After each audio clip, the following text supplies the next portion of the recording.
Soy Dylan Ramírez y estás escuchando Mejor Comienzo, una serie en donde platicamos y aprendemos lo que Dios quiere para nuestras vidas en cada nueva semana. Bienvenido a un episodio más de Mejor Comienzo. Me da mucho gusto que me acompañes una vez más y el día de hoy estaremos hablando de un tema que Dios ha puesto para nosotros en esta nueva semana. Para empezar te quiero hacer una pregunta. ¿Alguna vez te ha pasado que llegas a un lugar y te das cuenta de que los demás no ven en ti lo que esperaban? A mí una vez me pasó eso. Cuando yo era más chico, yo entrenaba básquetbol y en una ocasión un amigo me invitó a jugar en su equipo. Me dijo, oye, vente a tal hora, vamos a tener un partido amistoso. Y dije, pues está bien. Llegué, me preparé, todo bien, empecé a entrenar unos días antes porque dije, si voy a ir, voy a jugar bien para que vean que juego bien y todo salga bien. Llegué en ese momento y cuando llegué con mi amigo, ¿qué creen que pasó? Los demás le empezaron a preguntar, oye, ¿y dónde está tu amigo al que ibas a traer? ¿Qué pasó con el que ibas a traer? Sin darse cuenta que era yo. ¿Y por qué llegaron a pensar eso? Porque tal vez esperaban a alguien de 2 metros, tal vez esperaban a alguien diferente a mí. ¿Pero por qué? ¿Por qué pasó eso? Muchas veces hoy en día nos dejamos llevar por las apariencias. Muchas veces nos dejamos llevar por el estatus social de alguien más. O tal vez simplemente por cómo habla, cómo actúa, cómo se viste una persona. Esas son las cosas que hoy en día llegan a pasar. Pero Dios no quiere que nosotros seamos personas que critican antes de poder conocer a una persona. Y en la Biblia menciona una historia muy parecida. Una historia que podemos encontrar en el libro de Juan 8, versículo 1. Esta es una historia que algunos conocemos, pero dice: Jesús regresó al monte de los olivos, pero muy temprano, a la mañana siguiente, estaba de vuelta en el templo. Pronto se juntó la multitud y se sentó a enseñarles. Mientras hablaban, los maestros de la ley religiosa y los fariseos le llevaron a una mujer que había sorprendido en el acto de adulterio. La pusieron en medio de la multitud. Como comienza la historia, en este caso, las personas no se estaban dejando llevar por las apariencias. Incluso estas personas habían encontrado una persona que estaba haciendo un acto incorrecto, un acto que no era bien visto en este momento. Pero aún así vamos a ver cómo Jesús tomó esta situación. Después dice el versículo 4. Maestro, le dijeron a Jesús, esta mujer fue sorprendida en el acto de adulterio. La ley de Moisés manda apedrearla. ¿Tú qué dices? Aquí estaban poniendo a Jesús entre la espada y la pared. ¿Por qué? Porque de un lado decían que la ley decía una cosa, y de otro lado esperaban a ver qué decía Jesús, si él cumplía la ley, o qué estaban esperando, qué iba a pasar. Pero vamos a ver qué dice. Después el versículo 6 dice, intentaban tenderle una trampa, para que dijera algo que pudieses usar en su contra. Pero Jesús se inclinó y escribió en el dedo del polvo. Aquí ya, como les comentaba, estas personas intentaban poner una trampa. No tanto querían que esta mujer fuera sancionada por lo que había hecho. Ellos querían que Jesús cometiera un error. Pero vamos a ver, después dice, como ellos seguían exigiendo una respuesta, él se incorporó nuevamente y les dijo, muy bien, pero el que nunca haya pecado, que tire la primera piedra. Ese es el primer punto que vamos a hablar en este episodio. Nadie en este mundo es perfecto. Todos somos pecadores. Unos cometen unos errores, otros cometemos otros errores, pero nadie es perfecto.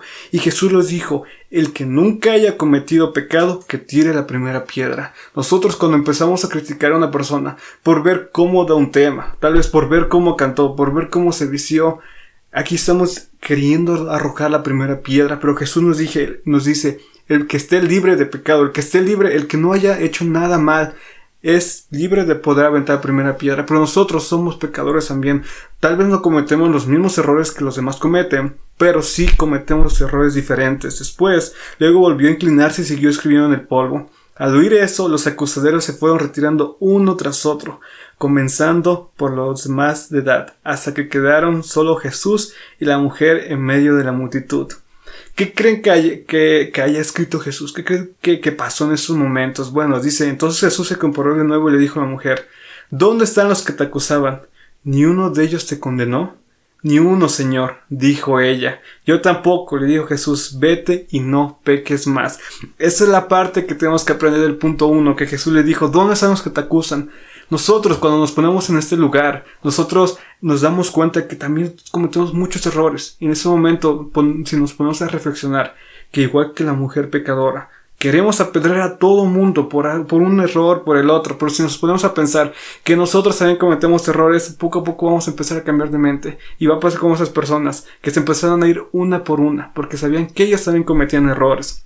Después, al final de la historia, esta parte que le dice Jesús: ¿dónde están los que te acusan? De la misma manera, Jesús también te quiere decir esta semana: no importa qué errores cometiste en el pasado, no importa si cometiste algo mal o te sientes mal de algo que hiciste ese fin de semana, Jesús está diciendo: ¿dónde están los que te acusan? Incluso si hay personas que te están acusando, que están inventando chismes, cualquier tipo de cosa sobre ti, Jesús te dice: ¿dónde están?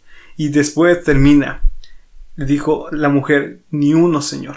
La mujer se había dado cuenta que todas las personas que querían hacerle un daño, todas las personas que la acusaban, no estaban, porque esas personas se dieron cuenta que también ellos pecadores, y Jesús le dijo: yo tampoco. Incluso Jesús siendo una persona perfecta, no la criticó, no la acusó, no la hizo menos, le dijo: yo tampoco. De la misma manera, como te comento, Jesús te está diciendo en esta semana: yo tampoco te critico, yo te acepto tal y como eres. Y le dijo: vete y no peques más. Esta es la parte importante del primer punto. Cuando nosotros, incluso si cometemos algo muy malo, si nosotros vamos a Jesús y nos arrepentimos, Jesús nos dice: yo no te culpo, yo te perdono por lo que hiciste, pero vete y ya no lo hagas más.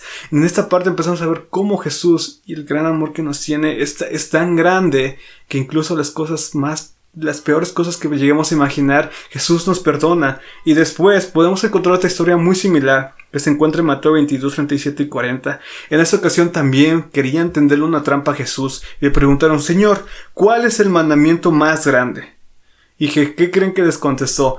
Tal vez Jesús les dijo el mandamiento número 4, el mandamiento número 7, pero Jesús les dijo: ama al Señor tu Dios con todo tu corazón, con toda tu alma y con toda tu mente. Este es el primero y más importante, pero después, la segunda parte es lo que también te quiero decir y de hacer hincapié de lo que estamos hablando en este día. Hay un segundo mandamiento que es igualmente importante: ama a tu prójimo como a ti mismo. ¿Por qué Jesús decía esto? Jesús se daba cuenta de lo que había más de una persona. Jesús no veía lo que nosotros veíamos.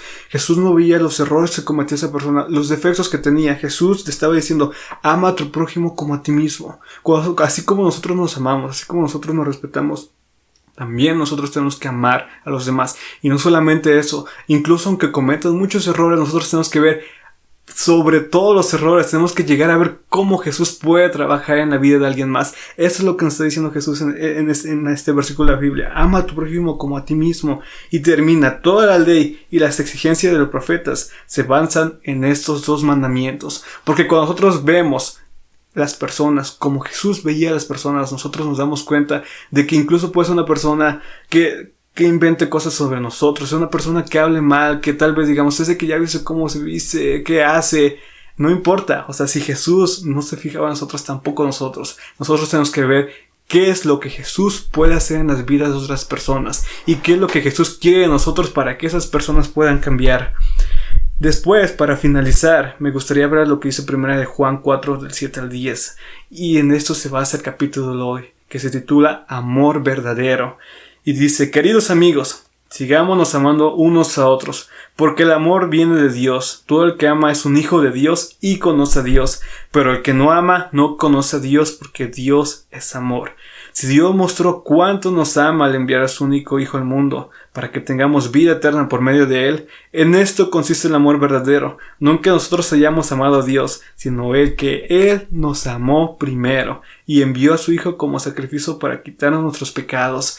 Si Jesús, siendo el Hijo de Dios, siendo una persona perfecta, sin mancha alguna, vino a morir por nosotros siendo pecadores, nosotros muchas veces actuando de la peor manera, ¿por qué nosotros vamos a actuar y vamos a criticar a una persona más? ¿Por qué nosotros no vamos a amar a alguien que tal vez pensemos que es la peor persona que podamos conocer?